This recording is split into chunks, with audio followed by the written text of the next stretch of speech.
Lecture de la compilation post-mortem des écrits de Ellen G. White intitulée Conseils sur la nutrition et les aliments.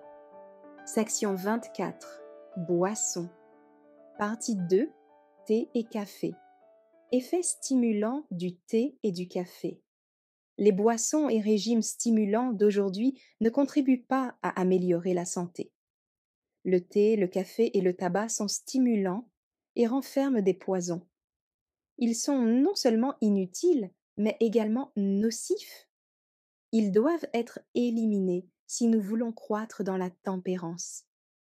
The Review and Herald, 21 février 1888. Le thé est un poison et les chrétiens devraient moquer s'en abstenir.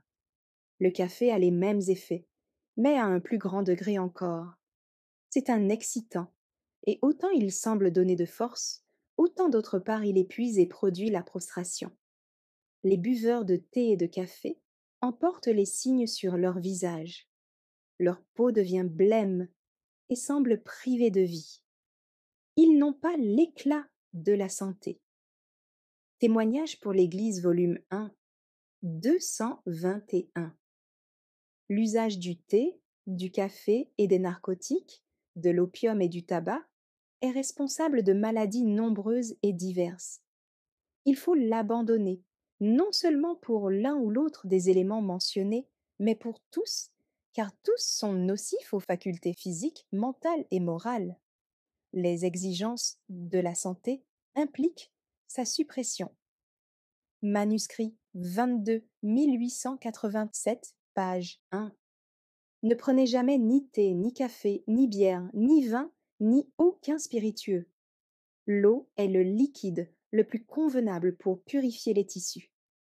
The Review and Herald, 29 juillet 1884. Le thé, le café, le tabac et les boissons alcoolisées occupent des niveaux différents dans l'échelle des stimulants artificiels. Les effets du thé et du café sont orientés dans le même sens que ceux du vin, du cidre, des liqueurs et du tabac. L'usage du café est une habitude malsaine. Le café excite l'esprit à une activité inaccoutumée, qui est aussitôt suivie d'épuisement, de prostration, d'une sorte de paralysie des facultés mentales, morales et physiques. L'esprit s'énerve, et si l'on ne rompt pas résolument avec cette habitude, l'activité du cerveau en sera atténuée d'une façon permanente. Tous ces irritants nerveux usent les forces vitales, et l'état d'anxiété, d'impatience, de faiblesse mentale causé par les nerfs ébranlés est à l'origine d'une disposition belliqueuse qui s'oppose au progrès spirituel. Les partisans de la tempérance et de la réforme ne devraient-ils donc pas réagir contre ces boissons nuisibles? Certaines personnes ont autant de peine à renoncer à l'usage du thé et du café que les ivrognes à se libérer des boissons fermentées. L'argent dépensé pour le thé et le café est plus que gaspillé, car ces breuvages ne font que du mal à ceux qui les prennent de façon continue. Il arrive quelquefois que des personnes qui font usage de thé, de café, d'opium et d'alcool parviennent à un âge avancé, mais un tel fait ne fournit pas d'argument en faveur de ces stimulants. Ce que ces personnes auraient pu faire et qu'elles n'ont pas fait à cause de leurs mauvaises habitudes sera révélé au grand jour de Dieu. Ceux qui ont recours au thé et au café pour se stimuler au travail reconnaîtront les mauvais effets de leur manière d'agir à leur tremblement nerveux et à leur manque de résolution. Les nerfs, fatigués, réclament du calme et du repos. La nature demande du temps pour récupérer l'énergie dépensée. Mais si ces forces sont continuellement excitées par des stimulants, il en résulte à chaque fois une réelle déperdition d'énergie. Sous le coup de la stimulation artificielle, une plus grande somme de travail peut être réalisée, mais il deviendra graduellement plus difficile de susciter les énergies vers un point défini. et finalement la nature ne pourra plus répondre aux sollicitations qui lui seront faites. Les effets nocifs attribuent à d'autres causes. L'habitude du thé et du café est plus nuisible qu'on ne se le figure généralement. Plusieurs de ceux qui se sont accoutumés à ces boissons stimulantes souffrent de maux de tête et de prostration nerveuse, et ils perdent beaucoup de temps du fait qu'ils tombent malades. Ils croient ne pas pouvoir vivre sans leurs stimulants parce qu'ils en ignorent les effets sur leur santé. Ce qui aggrave encore le mal, c'est que ces effets nocifs sont souvent attribués à d'autres causes. Effets sur les facultés mentales et morales. L'usage des stimulants affecte l'organisme tout entier. Les nerfs souffrent de déséquilibre, le foie fonctionne de façon anormale, la qualité du sang ainsi que sa circulation sont affectées, la peau cesse son activité et devient livide. L'esprit est également atteint, car les stimulants produisent tout d'abord une excitation anormale du cerveau, qui est bientôt suivie d'un état de faiblesse et d'incapacité plus grand qu'auparavant. La réaction est une prostration non seulement mentale et physique, mais aussi morale. Voilà pourquoi il y a tant d'hommes et de femmes nerveux, au jugement malsain et à l'esprit faussé. Ils sont emportés, impatients, médisants, et voient les fautes d'autrui à travers un verre grossissant, tandis qu'ils sont incapables de discerner leurs propres faiblesses.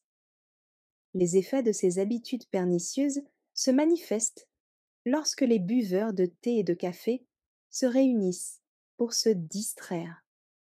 Tous usent alors de leur boisson favorite et, sous cette influence, les langues se délient et les médisances vont leur train. Leurs paroles sont d'autant moins sages qu'elles sont plus abondantes. Les bons mots font le tour de la table, accompagnés souvent du venin du scandale. Ces bavards étourdis oublient qu'ils ont un témoin, une sentinelle invisible qui inscrit toutes leurs paroles dans les livres du ciel. Toutes ces critiques mordantes, ces rapports exagérés, ces sentiments d'envie proférés sous l'influence de la tasse de thé, Jésus les enregistre à son adresse. Je vous le dis en vérité, toutes les fois que vous avez fait ces choses à l'un de ces plus petits de mes frères, c'est à moi que vous les avez faites. Nous souffrons déjà tous des conséquences des mauvaises habitudes de nos pères. Et cependant, combien s'engagent dans une voie nettement plus mauvaise que la leur? Les boissons fermentées, l'opium, le thé, le café et le tabac détruisent rapidement le reste d'énergie vitale de l'humanité. Chaque année, il se boit des millions d'hectolitres de boissons alcoolisées et il se dépense des millions de francs en tabac. Les esclaves de ces passions préfèrent priver leurs enfants de la nourriture, des vêtements et de l'instruction qu'ils leur doivent, plutôt que de renoncer à leurs passions charnelles. La société ne s'améliorera pas tant que durera cet état de choses. Christian Temperance and Bible Hygiene, 34 à 36.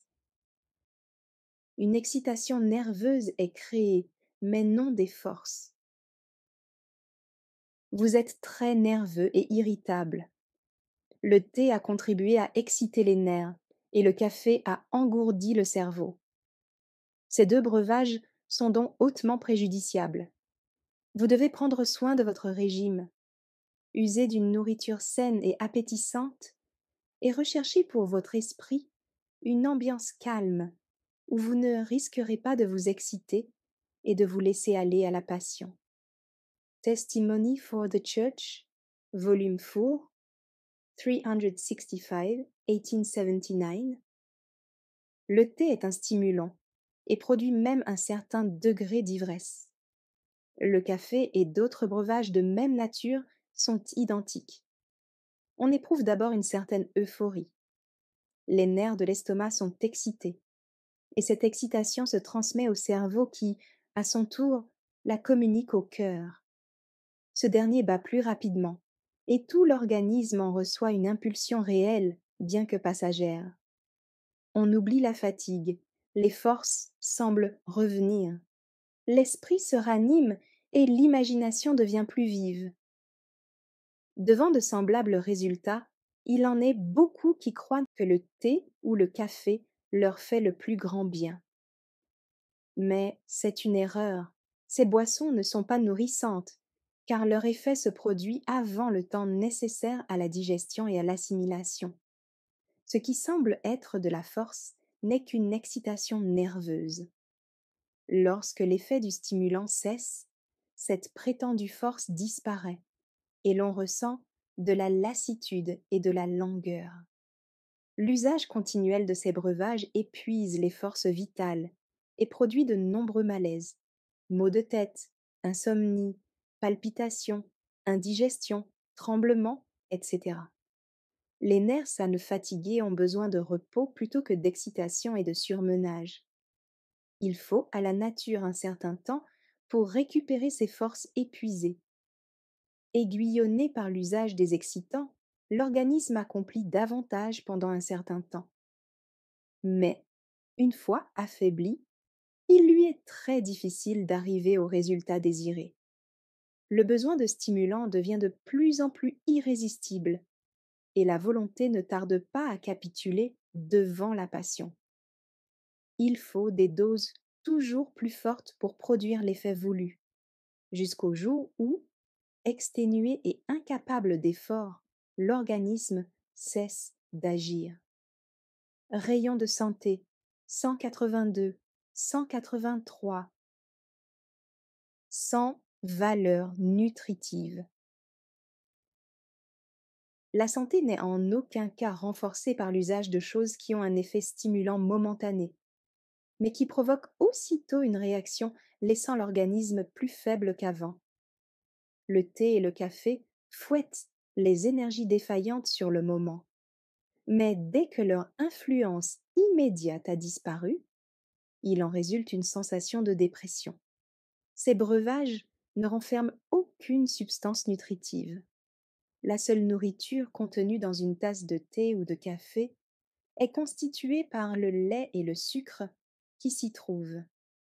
Lettre 69, 1896. La perception spirituelle émoussée. Le thé et le café sont des stimulants. Leurs effets sont semblables à ceux du tabac, bien que de moindre densité. Ceux qui absorbent ces poisons insidieux, de même que celui qui use du tabac, pensent qu'ils ne peuvent s'en passer parce qu'ils se sentent vraiment misérables lorsque leurs idoles ne sont pas à leur disposition. Ceux qui se soumettent à un appétit perverti le font au détriment de leur santé physique et mentale. Ils sont incapables d'apprécier la valeur des choses spirituelles. Leur sensibilité est émoussée. Le péché ne leur apparaît pas sous sa réelle gravité, et la vérité n'est pas considérée comme ayant une valeur plus grande qu'un trésor terrestre. Spiritual Gifts for A 128, 129. Boire du thé et du café, c'est commettre un péché. Il s'agit d'un coupable laissé aller qui, tel d'autres maux, nuit à l'âme. Ces idoles que l'on chérit provoquent une excitation et exercent une action morbide sur le système nerveux. Et lorsque l'action stimulante immédiate est passée, elles dépriment en proportion de l'effet stimulant qu'elles avaient d'abord produit. Lettre 44, 1896. Ceux qui font usage de tabac, de thé et de café doivent abandonner ces idoles et placer leurs fonds dans le trésor du Seigneur. Certains n'ont jamais consenti de sacrifice pour la cause de Dieu et sont totalement indifférents à l'égard des exigences divines. Certaines personnes très pauvres auront à livrer une bataille intense pour se séparer de ces stimulants. Un tel sacrifice personnel n'est pas demandé parce que la cause de Dieu manque de moyens. Mais chaque cœur sera mis à l'épreuve, chaque caractère devra être développé. C'est un principe que le peuple de Dieu doit appliquer. un principe vivant qui doit guider la vie. Testimony for the Church, Volume 1, 222. La gourmandise nuit à l'adoration. Le thé et le café, aussi bien que le tabac, ont un effet nocif sur l'organisme. Le thé est intoxiquant. Quoique à un degré moindre, ses effets sont les mêmes que ceux des liqueurs. Le café a tendance à obnubiler l'intelligence et à engourdir les énergies. Il n'est pas aussi puissant que le tabac, mais semblable dans ses effets. Les arguments avancés contre l'usage du tabac peuvent l'être aussi contre celui du thé et du café. Ceux qui ont l'habitude d'user de thé, de café, de tabac, d'opium et de spiritueux ne peuvent adorer Dieu lorsqu'ils sont dépourvus de leur plaisir habituel. Lorsque privés de ces stimulants, ils commencent à rendre un culte à Dieu. La grâce est impuissante à animer, vivifier et spiritualiser leurs prières ou leurs témoignages. Ces chrétiens de profession devraient considérer les raisons de leur satisfaction. Viennent-elles du ciel ou de la terre? The Review and Herald, 25 janvier 1881. Le transgresseur engourdi n'échappe pas à la culpabilité. Satan constate qu'il ne peut pas agir avec autant de puissance sur les esprits lorsque les appétits sont refrénés et non encouragés, et il incite sans cesse les gens à satisfaire leurs passions. Sous l'influence d'une alimentation malsaine, la conscience s'émousse, l'esprit s'engourdit et les facultés de perception sont altérées. Mais la culpabilité du transgresseur n'est pas atténuée du fait que sa conscience est devenue insensible à force d'avoir été malmenée. La santé mentale dépendant du fonctionnement normal des forces vitales. Avec quel soin ne devrait-on pas repousser tout stimulant et tout narcotique? Et pourtant, nous voyons de nombreux chrétiens de profession faire usage de tabac. Ils déplorent les maux engendrés par l'intempérance. Et tout en discourant contre l'usage des boissons alcoolisées, ils chiquent le tabac dont ils crachent le jus. Il faut qu'un changement d'opinion se produise au sujet du tabac avant que la racine du mal puisse être atteinte. Ajoutons que le thé et le café créent le besoin de stimulants plus puissants. Et enfin, admettons qu'au sujet de la préparation des aliments, on peut poser la question: la tempérance est-elle pratiquée en toutes choses? Dans ce domaine, les réformes qui sont essentielles à la santé et au bonheur sont-elles réalisées? Tout vrai chrétien doit contrôler ses appétits et ses passions. À moins d'être affranchi de la servitude de ses appétits, il ne peut être un serviteur du Christ fidèle et obéissant. L'esclavage des appétits et des passions atténue l'action de la vérité sur le cœur. Christian Temperance and Bible Hygiene, 79-80. La bataille contre les appétits peut être perdue. L'intempérance commence à notre table lorsque nous faisons usage d'aliments malsains. Quand cet usage se prolonge quelque temps, les organes de la digestion s'affaiblissent et les aliments ne satisfont plus l'appétit. Des conditions défavorables à la santé sont alors créées et il en résulte un désir de prendre des aliments plus stimulants. Le thé, le café et la viande produisent un effet immédiat. Sous l'influence de ces poisons, le système nerveux est excité et, dans certains cas, et pour un certain temps, l'intelligence paraît être stimulée et l'imagination devient plus vive. On peut conclure de ces résultats que le corps avait réellement besoin de ces aliments. Aussi, continue-t-on à en faire usage. Mais une réaction se produit toujours. Le système nerveux indûment excité emprunte sa puissance présente à ses réserves. Toute excitation temporelle du système nerveux est suivie d'une dépression correspondante. C'est dans la proportion où les stimulants auront donné à l'organisme une vigueur momentanée que se produira la dépression, une fois l'excitation tombée.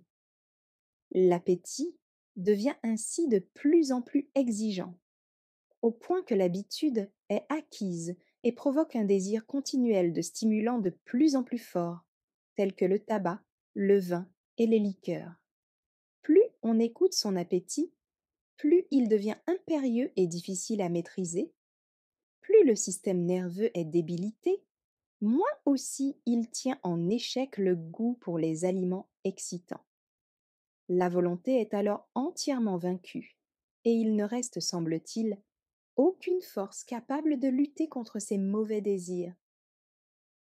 La seule sauvegarde. La seule sauvegarde est de ne pas toucher, de ne pas goûter, de ne pas avoir à portée de la main le thé, le café, le vin, le tabac, l'opium et les boissons alcoolisées.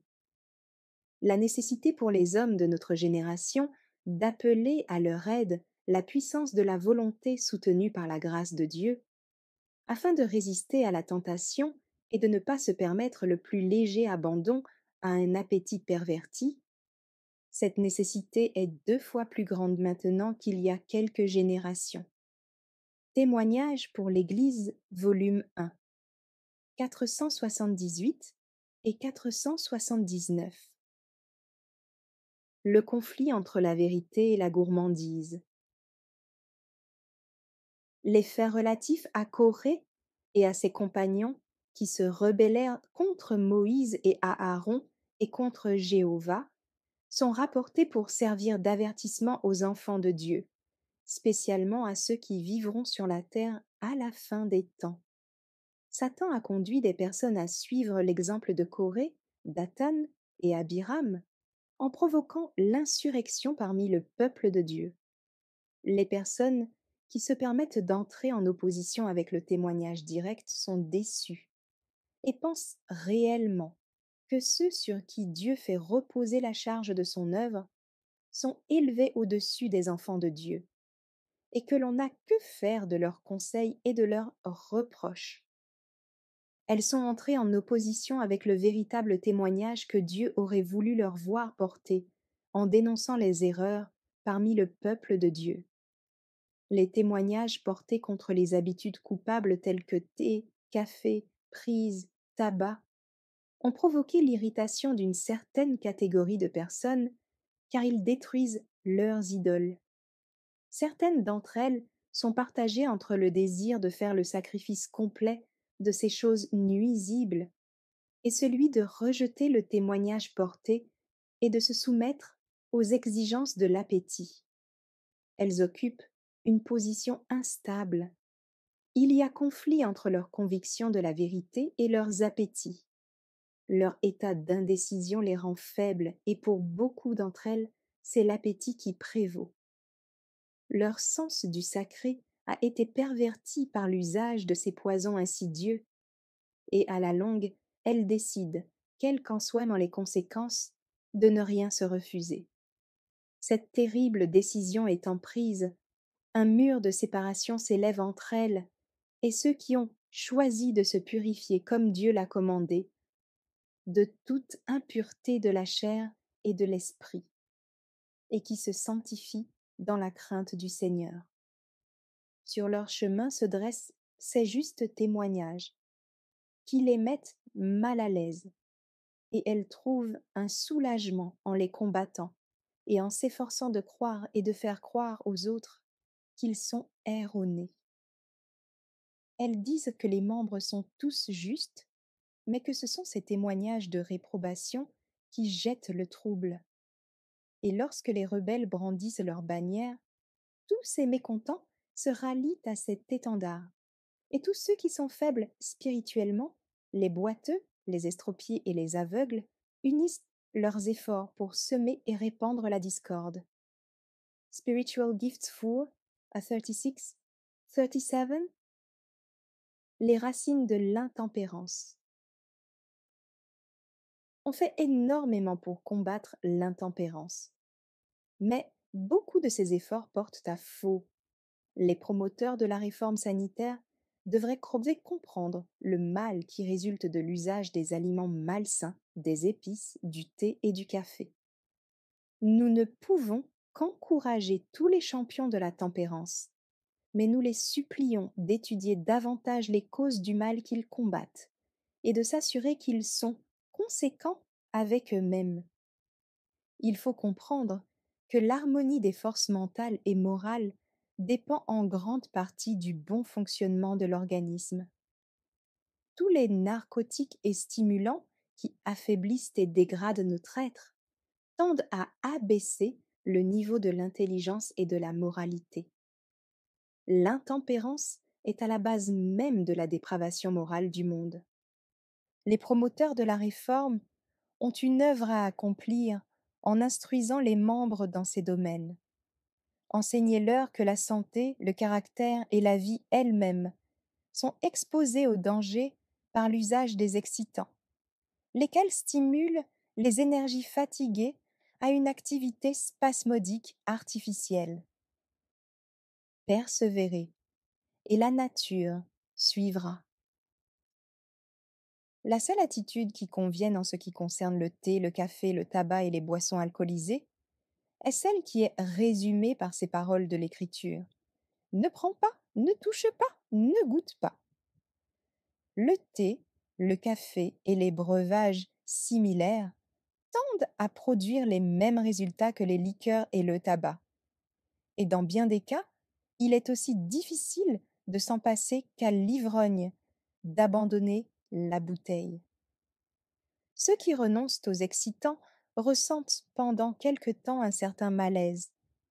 Mais s'ils persévèrent, ils en perdront le goût et cesseront bientôt d'en sentir le besoin. Il faut du temps à la nature pour se remettre des abus dont elle a souffert. Mais donnez-lui l'occasion de le faire, et elle s'acquittera à nouveau de sa tâche noblement et avec toute la perfection désirable. Rayon de santé 189. The Ministry of Healing 335. Par ses tentations subtiles, Satan corrompt les esprits et détruit les âmes. Nos membres vont-ils discerner et comprendre la gravité du péché d'entretenir un appétit perverti? Écarteront-ils le thé, le café, la viande et toute nourriture stimulante pour consacrer à la proclamation de la vérité les moyens dépensés à satisfaire ces pratiques nocives? Quel pouvoir le fumeur peut-il déployer pour freiner les progrès de l'intempérance? Il faut qu'une révolution se produise dans le monde au sujet du tabac avant que la hache puisse attaquer le tronc de l'arbre. Pour dire les choses comme elles sont, le thé et le café entretiennent l'appétit et le portent vers des stimulants plus forts, tels le tabac et l'alcool. Testimony for the Church, Volume 3, 569. Au sujet des aliments carnés, nous pouvons tous dire « laissons-les de côté ». Et tous nous devrions nous opposer au thé et au café, et ne jamais en consommer. Ce sont des narcotiques, s'attaquant à la fois au cerveau et aux autres organes du corps. Que les membres de nos églises abandonnent tout appétit égoïste. Chaque centime dépensé pour du thé, du café et de la viande est plus que gaspillé, car ces choses entravent le développement maximum des facultés physiques, mentales et spirituelles. Lettre 135 1902. Une insinuation de Satan. Certains pensent qu'ils ne peuvent se réformer, que leur santé en pâtira s'ils abandonnent l'usage du thé, du tabac et des aliments carnés. C'est là une insinuation de Satan. Ce sont ces stimulants nuisibles qui, à coup sûr, affaiblissent la constitution et rendent l'organisme sujet aux maladies aiguës. En dégradant le mécanisme délicat de la nature, battant en brèche les fortifications qu'elle érige contre les maladies et la mort prématurée. L'usage des stimulants artificiels détruit la santé, et a une influence sur le cerveau, le rendant inapte à apprécier les réalités éternelles. Ceux qui chérissent ces idoles ne peuvent juger à sa juste valeur le salut que le Christ a gagné pour eux par une vie de désintéressement, de souffrance continuelle, de persécution, et en sacrifiant finalement sa vie sans péché pour sauver de la mort l'homme périssable. Testimony for the Church, Volume 1, 548 et 549. Merci d'avoir écouté cette lecture. Si vous avez des questions ou des remarques sur le thème abordé, n'hésitez pas à les partager dans les commentaires et notre équipe ne manquera pas de les considérer. À bientôt sur lereste.org.